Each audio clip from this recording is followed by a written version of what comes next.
Bismillahirrahmanirrahim. Assalamualaikum warahmatullahi wabarakatuh. Alhamdulillahirrahmanirrahim. Saya panjatkan puji syukur kehadirat Allah Subhanahu wa taala, Tuhan yang Maha Kuasa. Dengan rahmat dan karunia-Nya kita bisa bertemu kembali pada kuliah online saat ini. Pada kesempatan ini saya akan berusaha menyampaikan materi tentang mata kuliah Keperawatan Komunitas 2 dengan judul Askep Kesehatan Komunitas Populasi Rentan, yaitu populasi terlantar.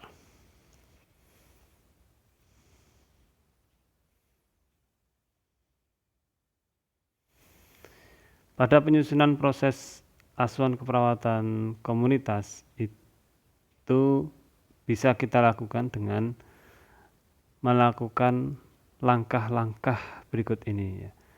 Ada 5 langkah yang perlu kita lakukan di dalam menyusun asuhan keperawatan komunitas populasi rentan, populasi terlantar, yaitu pertama, kita melakukan pengkajian. Yang kedua, penegakan diagnosa keperawatan komunitas. Yang ketiga, perencanaan intervensi. Yang keempat, pelaksanaan atau implementasi rencana yang sudah dibuat. Dan yang kelima adalah evaluasi. Karena kita akan melakukan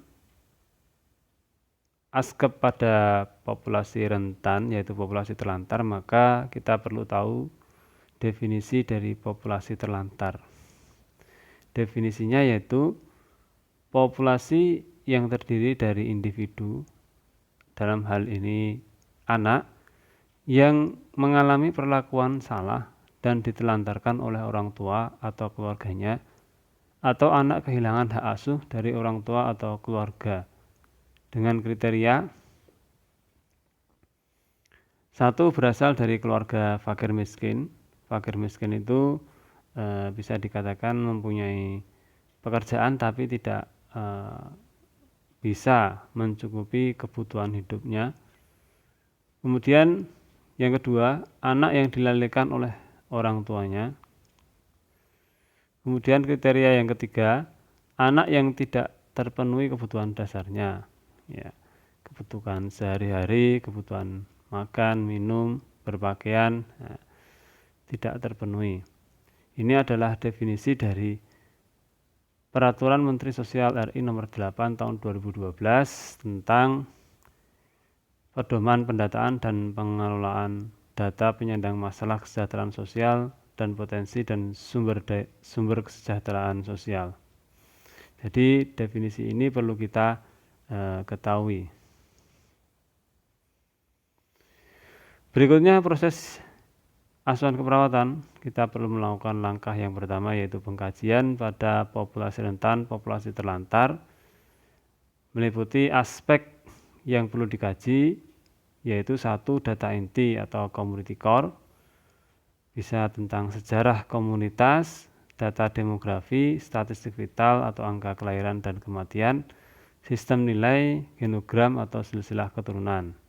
Jadi kita cari data inti pada komunitas populasi rentan, populasi terlantar itu dengan melalui data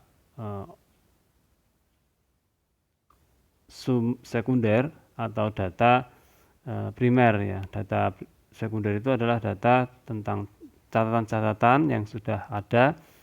Kalau data primer itu adalah data kita langsung terjun ke komunitas populasi rentan itu dan melakukan pendataan di situ. Kemudian yang kedua itu aspek lingkungan fisik ya. Lingkungan fisik ini terdiri dari keadaan kesehatan individu dan lingkungan.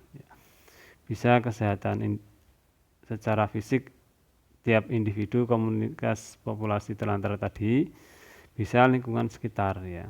Kalau keadaan kesehatan individu secara fisik masing-masing anggota komunitas, yaitu kita perlu melakukan pemeriksaan fisik ya. Bisa kita mengecek tanda-tanda vital, kemudian bisa kita observasi ya gangguan kesehatan ya dari mulai kepala sampai kaki, adakah gangguan kesehatan. Kemudian kalau lingkungan sekitar ya kita bisa melakukan observasi ya, kita bisa melihat kondisi sekitar apa saja yang bisa menyebabkan gangguan kesehatan pada populasi rentan, populasi terlantar ini. Kemudian yang ketiga yang perlu kita kaji adalah pelayanan kesehatan atau vaskes dan sosial yang berpengaruh terhadap kesehatan populasi rentan. Ya, jadi di sini kita kaji apakah ada di sekitar komunitas populasi rentan, populasi terlantar itu klinik kesehatan, kemudian dokter keluarga, puskesmas atau rumah sakit. Apabila ini ada, berarti mendukung terhadap pelayanan kesehatan komunitas tersebut, ya, sehingga di dalam meningkatkan derajat kesehatannya bisa lebih baik. Kalau misalnya tidak ada, berarti kita perlu ya mengarahkan kepada anggota komunitas populasi terlantar itu melakukan pemeriksaan kesehatan di fasilitas kesehatan yang kita ketahui yang bisa dijangkau oleh populasi terlantar tadi. Kemudian yang keempat yang perlu kita kaji adalah aspek ekonomi yang berpengaruh terhadap populasi rentan. Ya, ini terkait dengan pendapatan, ya, penghasilan keluarga untuk memenuhi kebutuhan sehari-harinya. Apakah keluarga anggota populasi rentan itu sudah bisa mencukupi kebutuhan sehari-hari? Kalau misalnya tidak ada, tidak mampu mencukupi, berarti kita perlu melakukan intervensi keperawatan berupa bantuan sosial terhadap komunitas populasi rentan, populasi terlantar itu dengan kita pakai modal sendiri atau kita cari bantuan melalui donatur-donatur yang bersedia memberikan bantuan sosial kepada komunitas tersebut.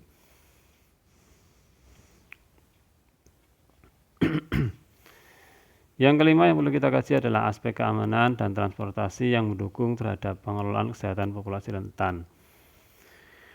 Ya, jadi kita kaji di sekitar populasi itu bagaimana terkait dengan keamanannya, apakah kondusif atau tidak. Kemudian juga terkait dengan alat transportasi yang dipakai komunitas populasi rentan itu, apakah alatnya memenuhi atau tidak, ya. Ini kita kaji. Kemudian yang keenam, aspek politik dan government yang berpengaruh terhadap kesehatan populasi rentan. Ya, ini terkait dengan kebijakan pemerintah, kebijakan pemangku politik, ya, di sekitar populasi rentan itu, ya. Adakah kebijakan yang mendukung terhadap keberadaan populasi terlantar, terutama terkait dengan kesehatan? Kalau misalnya ada, berarti ini akan mendukung terhadap kesehatan populasi rentan tersebut. Kalau misalnya tidak ada, berarti kita perlu memberikan saran kepada pihak pemerintah setempat untuk memperhatikan atau untuk membuat kebijakan yang baik terhadap populasi rentan itu. Kemudian yang ketujuh adalah komunikasi yang diterima masyarakat terkait kesehatan populasi rentan, ya. Apakah masyarakat di sekitar itu sudah menerima komunikasi yang baik terhadap populasi rentan, populasi terlantar itu?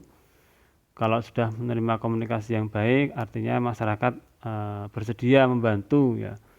Apabila di situ ada sekelompok populasi rentan yang hidup bersama-sama sesuai dengan kemampuan masyarakat setempat. Ya, ini berarti ini terjalin komunikasi yang baik, ya, di masyarakat itu terkait dengan kesehatan populasi rentan.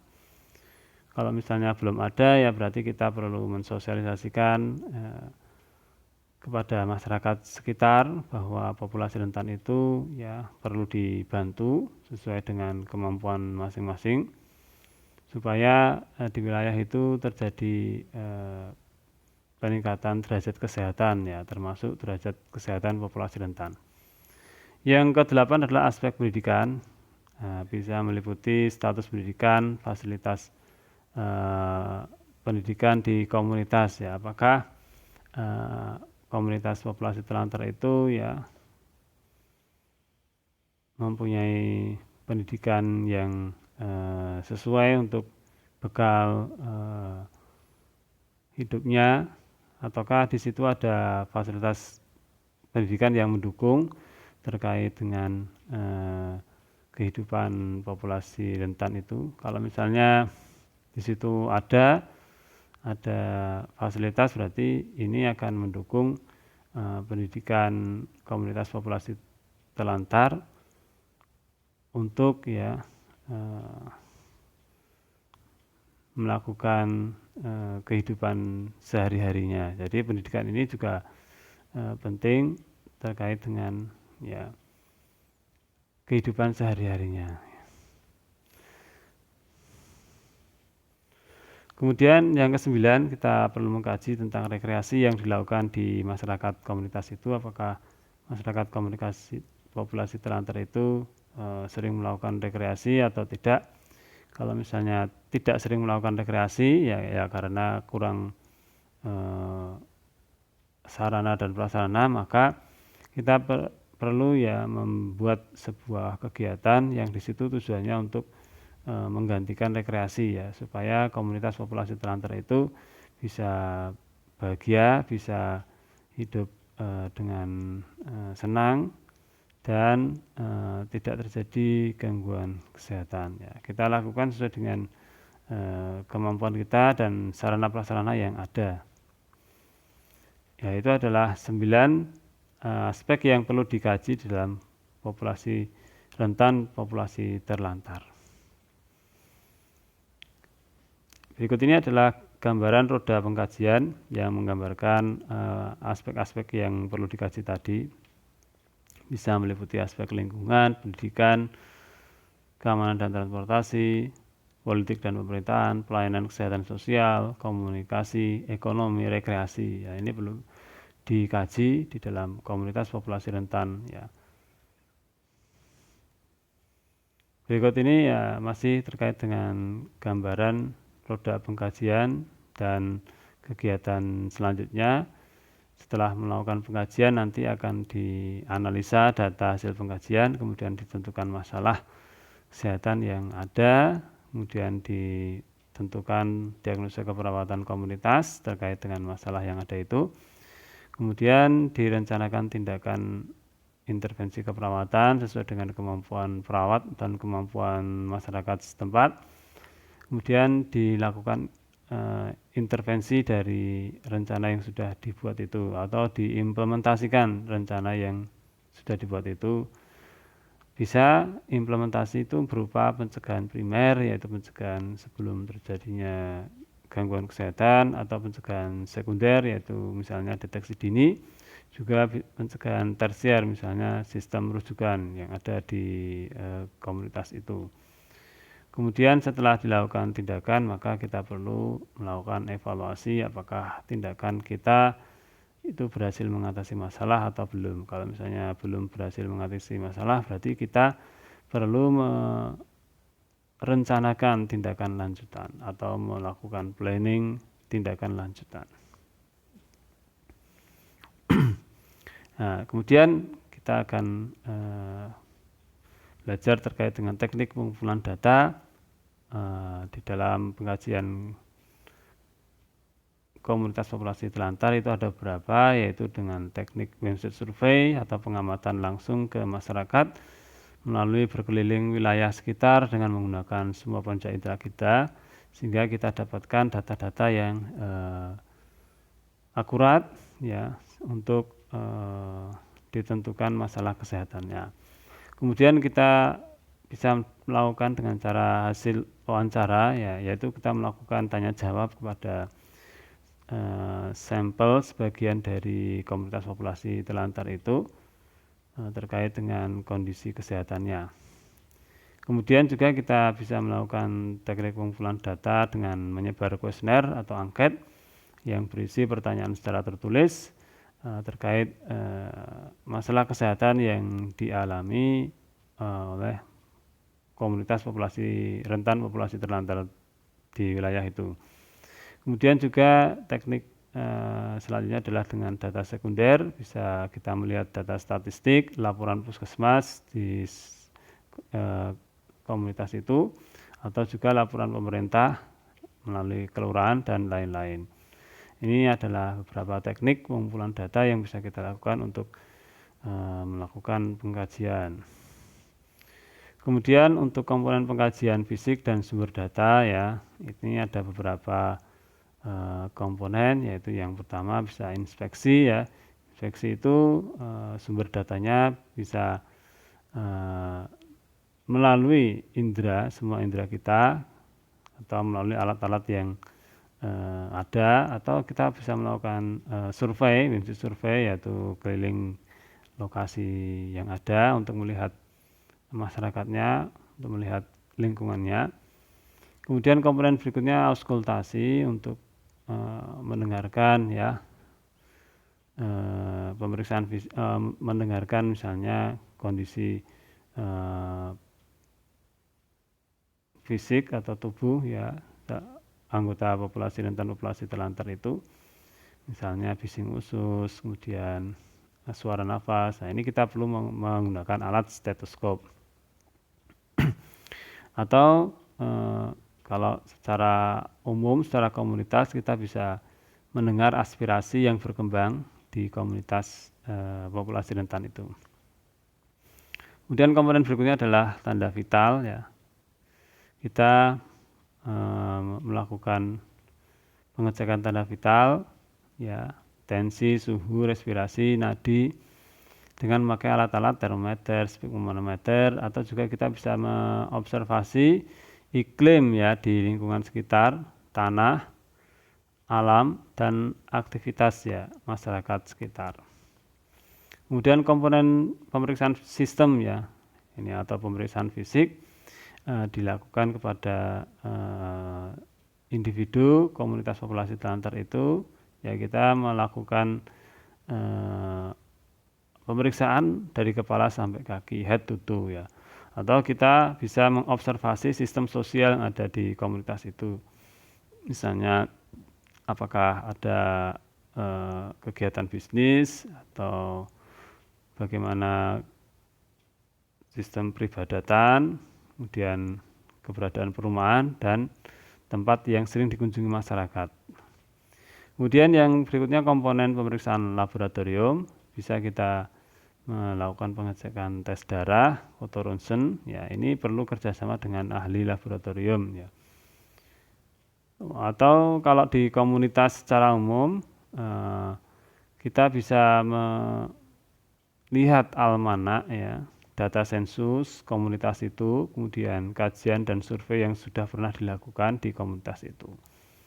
Ya, itu adalah beberapa komponen pengkajian fisik dan sumber data yang bisa kita ketahui dari komunitas populasi rentan populasi terlantar. Setelah data pengkajian ada, maka kita perlu menginterpretasikan data yang sudah didapatkan tadi dengan kita membuat tabel analisa data atau tabel interpretasi data yang meliputi kolom data, kolom kemungkinan penyebab, dan kolom masalah kesehatan ya. Di sini nanti data-data itu kita analisa, kita masukkan tiap-tiap kolom ini ya. Kalau di kolom data itu bisa terdiri dari data sekunder atau data subjektif. Ya, data subjektif itu ya data yang terkait dengan ungkapan komunitas populasi terlantar itu, ketika kita wawancara ungkapannya apa, kita tuliskan di data subjektif. Kemudian ada data objektif. Data objektif itu adalah data hasil pengamatan yang kita lakukan. Setelah itu kita cari kemungkinan penyebab masalah yang ada ya. Misalnya kemungkinan penyebabnya karena komunitas populasi terlantar banyak yang gizi kurang, maka kemungkinan penyebabnya bisa intake makanan bergizi yang kurang, kemungkinan penyebabnya karena ya kemampuan daya beli untuk makanan yang bergizi itu masih rendah. Dan masalah kesehatan yang ada dari komunitas itu banyak terjadi masalah, misalnya gangguan nutrisi atau nutrisi kurang dari kebutuhan tubuh. Nah, masalah itu ya bisa kita isikan di kolom masalah ini ya. Sehingga nanti kalau kita sudah memperoleh isian kolom data, kolom kemungkinan penyebab, dan kolom masalah kesehatan, ini kita bisa menegakkan diagnosa keperawatan. Nah, ini kita lakukan ya penegakan diagnosa keperawatan pada populasi rentan, populasi telantar ya. Seperti ya ini. Seperti ini contoh diagnosa yang bisa kita tegakkan. Ketidakseimbangan nutrisi kurang dari kebutuhan tubuh pada anak telantar yang ada di desa Y berhubungan dengan ketidakmampuan pemasukan zat-zat gizi karena faktor ekonomi. Ya. Pada diagnosa ini terdiri dari komponen problem atau masalah dan etiologi atau penyebab saja ya. Jadi ada 2 komponen penyusun diagnosa ini yang meliputi komponen problem atau masalah itu adalah ketidakseimbangan nutrisi kurang dari kebutuhan tubuh pada anak terlantar yang ada di desa Y. Ini merupakan problemnya. Kemudian etiologi atau penyebabnya ketidakmampuan pemasukan zat-zat gizi karena faktor ekonomi. Nah, ini adalah penyebab dari problem tadi. Setelah kita menentukan diagnosa keperawatan, maka kita perlu merencanakan ya intervensi keperawatan pada populasi rentan tadi. Kita buat tujuan jangka panjang, yaitu pada diagnosa tadi kita buat tidak ada tanda-tanda malnutrisi pada populasi anak terlantar di desa Y, itu tujuan jangka panjangnya. Kemudian tujuan jangka pendeknya adanya peningkatan berat badan pada populasi anak terlantar di desa Y. Nah, ini yang pertama. Yang kedua, berat badan ideal sesuai dengan tinggi badan pada populasi anak terlantar di desa Y. Nah, kemudian yang ketiga, tidak terjadi penurunan berat badan yang berarti pada populasi anak terlantar di desa Y. Nah, ini adalah tujuan jangka pendek pada diagnosa keperawatan yang kita tegakkan tadi.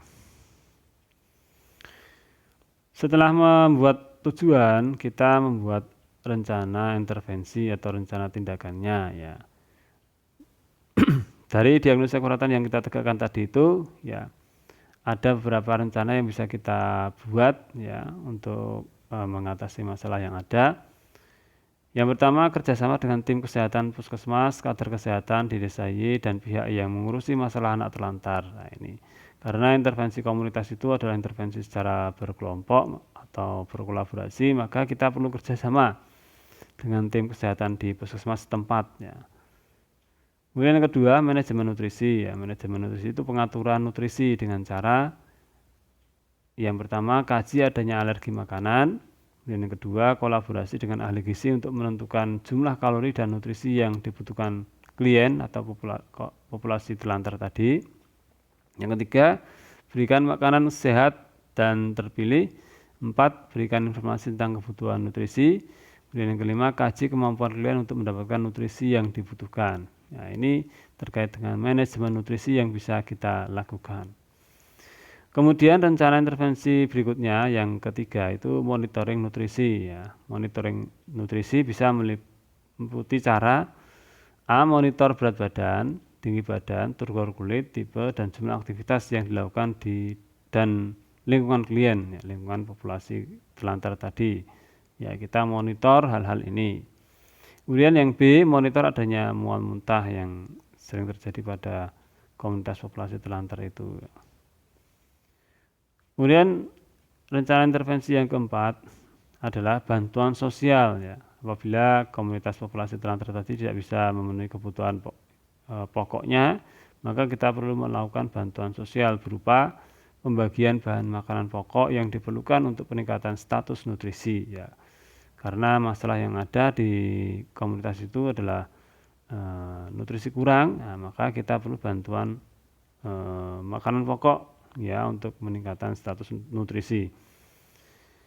Nah, bantuan sosial ini bisa dengan dana kita sendiri atau bisa dengan bantuan dari pihak luar ya. Kita nyari bantuan donatur untuk memberikan bantuan sosial ini. Setelah rencana kita buat, ya maka kita perlu melakukan rencana tersebut atau implementasi pada populasi rentan. Jadi tadi kalau kita dapatkan 4 rencana tindakan, maka lakukan 4 rencana tindakan yang telah dibuat tersebut dengan memperhatikan tujuan jangka pendek dan jangka panjang. Kemudian karena kita secara berkelompok ya di komunitas itu, maka kita perlu membagi tugas ya, membagi penanggung jawab masing-masing tindakan yang dilakukan di dalam kelompok kita ya. Kemudian gunakan waktu dan tempat yang telah direncanakan. Jadi tadi melakukan perencanaan 4 hal tadi itu sudah ditentukan waktu dan tempatnya, maka kita gunakan waktu dan tempat yang sudah ditentukan itu. Berikutnya di dalam melakukan implementasi kita perlu dokumentasi sebagai bukti dari tindakan yang sudah kita lakukan. Di dokumentasi bisa dilakukan dengan baik ya, dengan cara secara tertulis atau dengan cara foto atau video ya. Kalau dokumentasi secara tertulis pada implementasi ini kita bisa membuat tabel yang namanya catatan perkembangan. Yang di situ ada kolom nomor, tanggal, jam, kemudian implementasi yang dilakukan, kemudian evaluasi yang ada pada implementasi itu, dan tanda tangan pelaksana. Nah, itu adalah dokumentasi secara tertulis untuk melengkapi asuhan keperawatan yang kita buat. Nah, setelah melakukan implementasi rencana tindakan, maka kita mengevaluasi ya, ini pada agregat pada agregat komunitas populasi telantar ya, ini diralat ya, bukan agregat wanita tapi agregat populasi telantar ya. Ini evaluasi ini bisa kita lakukan dengan menulis di dalam catatan perkembangan meliputi S, data subjektif yaitu data ungkapan komunitas itu, dan O, data objektif yaitu data hasil pengamatan, dan A, analisa masalah ya, dari analisa kita apakah masalah yang ada tadi itu sudah teratasi atau belum ya, ini dituliskan di analisa masalah ya. Kemudian P planning atau rencana tindakan. Apabila analisa masalah ini masih belum teratasi, maka kita perlu rencana lanjutan ya, sehingga dituliskan di P ini ya, rencana tindakan lanjutan. Kemudian evaluasi juga dapat dilakukan dengan membandingkan antara hasil setelah tindakan dengan tujuan tindakan ya, apakah tujuan tercapai atau tidak setelah dilakukan tindakan ya. Ini dengan membandingkan ya. Ya, kalau tujuan tindakan tercapai berarti ya, nanti intervensi juga sudah dihentikan. Tapi kalau belum tercapai, maka perlu dilakukan tindakan lanjutan ya. Sehingga perlu dibuat planning ya. Ya, itu adalah evaluasi pada agregat komunitas populasi telantar ya. Ya, demikian yang terkait dengan proses asuhan keperawatan pada komunitas populasi rentan populasi telantar ya. Apabila ada pertanyaan nanti silahkan bisa lewat WhatsApp ke nomor saya. Apabila tidak ada pertanyaan maka kita langsung ke soal evaluasi ya. Nah, jadi di sini saya sudah membuat soal evaluasi terkait dengan komunitas populasi telantar yang sudah saya sampaikan tadi itu. Setelah membaca materi, jawablah soal ini dengan tulis tangan disertai nama, NIM, mata kuliah, nama dosen pengajar, tanggal pengerjaan, lalu upload di jawaban di e-kampus sesuai waktunya dan dikirim email ke email saya yaitu antoantara1212@gmail.com sebagai salah satu bukti kehadiran untuk mengikuti kuliah pertemuan ini. Soal 1, bagaimana definisi dari populasi terlantar ya. Jadi saya sudah menjelaskan definisi dari populasi telantar. Nah, ini bisa dipakai untuk menjawab ya. Yang kedua, tuliskan satu contoh diagnosa keperawatan komunitas pada populasi terlantar ya. Satu contoh saja, bisa diagnosa meliputi problem dan etiologi saja atau problem etiologi dan sen yang lebih lengkapnya. Tadi contoh saya itu tadi hanya terdiri dari problem dan etiologi saja, dan ini bisa dipakai untuk menjawab soal nomor 2 itu. Yang ketiga, apa sajakah 4 rencana intervensi atau rencana tindakan yang bisa dilakukan pada populasi terlantar ya. Nah, ini juga sudah ada di slide saya tadi itu, 4 rencana intervensi atau rencana tindakan yang bisa dilakukan pada komunitas populasi telantar, bisa dipakai untuk menjawab soal nomor 3 ini. Yaitu 3 soal evaluasi yang bisa saya berikan. Ya, jadi dari saya cukupkan sekian ya. Saya harapkan bisa diterima oleh mahasiswa dan mahasiswa bisa mengikuti tugas ya, menjawab soalnya dan mengupload ke kampus sesuai dengan waktunya. Dari saya cukup sekian. Terima kasih atas perhatian dan kerjasamanya. Mohon maaf bila ada kesalahan. Wassalamualaikum warahmatullahi wabarakatuh.